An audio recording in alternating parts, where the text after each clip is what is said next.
So our next topic is to convert Kelvin to degree Fahrenheit. जैसे पहले हम लोग ने डिग्री फ़ारेनहाइट से केल्विन में गए थे, उसी तरह अभी हमको क्या करना है, केल्विन से डिग्री फ़ारेनहाइट में आना है। So first question is 573 Kelvin. So ये 573 केल्विन को हमको कन्वर्ट करना है Fahrenheit. Is a no direct formula to convert Kelvin to directly degree Fahrenheit. So we have to go in two step process. We have to follow two step process. First one, we have to convert Kelvin into degree Celsius, और वही degree Celsius को हम किस में convert करेंगे, degree Fahrenheit में। तो देखते हैं हम one by one. So in first step, step number one, we have to convert Kelvin to degree Celsius. Okay, so हमारे पास कितना केल्विन दिया हुआ है, 573 Kelvin question is given.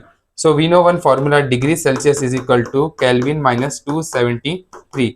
So 573 minus 273, because हमको क्वेश्चन कितना दिया है, 573। सो 573 माइनस 273 करेंगे तो हमको आंसर कितना आ जाएगा, 300 डिग्री सेल्सियस। अब यही जो डिग्री सेल्सियस हमको मिला, उसको हमको किस में कन्वर्ट करना है, डिग्री फ़ारेनहाइट में। तो हमारे पास एक फॉर्मूला है, degree F is equal to degree Celsius into 9/5 plus 32, एकदम पहला वाला formula. Okay, so how much degree Celsius is given, 300 degree Celsius is given. So 300 into 9/5 plus 30, 5 one सा 5, 5 6 जा 30, और 0 यहाँ पर आ जाएगा। सो 60 इंटू 9, और प्लस कितना चल रहा है, 32। सो 9 6 जा 54, 0 कैरी। ओके, ये 0 यहाँ पर आ जाएगा। 0 प्लस 2 2, 3 प्लस 4 7, और यहाँ पर आ जाएगा आंसर 5। सो हमारा फाइनल आंसर किस में है, डिग्री फ़ारेनहाइट में। So this is our final answer. Clear, very easy. Similarly, we have to solve next sum, that is a 943 Kelvin, and then we will solve 673 Kelvin. You can also try this in your notebook by yourself.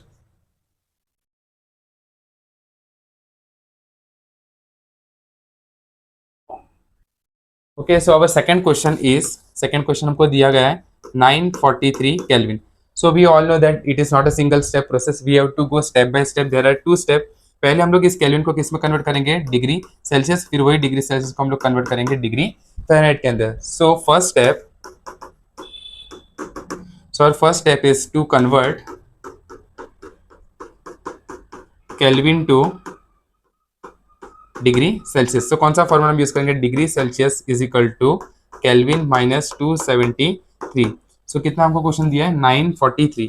So 943 minus 273, तो इसको अगर हम solve करेंगे तो हमको answer कितना आ जाएगा, चलो करके देखते हैं। 943 माइनस 273, 3 में से 3 गया 0, 14 माइनस 7 7, और यहाँ पर 8 में से 2 गया तो बन जाएगा 670 degree Celsius. Now in the second step we have to convert step 2। इसे हम लोग क्या करेंगे, जो हमको फाइनल आंसर डिग्री सेल्सियस में मिला, ये डिग्री सेल्सियस को हम किसके फॉर्म में कन्वर्ट करेंगे, फ़ारेनहाइट के फॉर्म में। So degree Celsius to degree Fahrenheit. तो इसके लिए हमारे पास कौन सा फॉर्मूला है, so we have one formula, degree F is equal to degree Celsius into 9/5 के 5/9, वेरी गुड, 9/5 प्लस 32। सो कितना डिग्री हमारे पास है, we have 670, that is 670 into 9/5, और जो भी आंसर आएगा उसको हमको क्या करना है, 32 ऐड कर देना है। Okay, so first we will divide. कैसे डिवाइड करेंगे, 670, फर्स्ट विल डिवाइड 670 बाई 5। सो 5 1 जा 5, सो 1 7, 5 3 जा 15, तो ये कितना आ जाएगा, 20 2 0, 5 4 जा। Okay, so we have 134 into 9 plus 32, ये प्लस 32 यहाँ पर आ जाएगा। सो 9 4 जा, अभी हम इसको मल्टीप्लाई भी करना होगा हम यहाँ पर। सो 134 इंटू 9, हमारे पास 36। ओके, सो 9 3 जा 27, और 3 0, 9 1 जा 9, और यहाँ पर आ जाएगा 10, तो 1006 प्लस 32। ओके, 6 और 2 that is 8, 0 plus 3 3 0 1, so 1038 degree Fahrenheit is our final answer. Clear? Similarly, you have to solve third sum, and this third sum is homework. Do it by yourself, and whatever answers comment, kindly comment in our comment section box.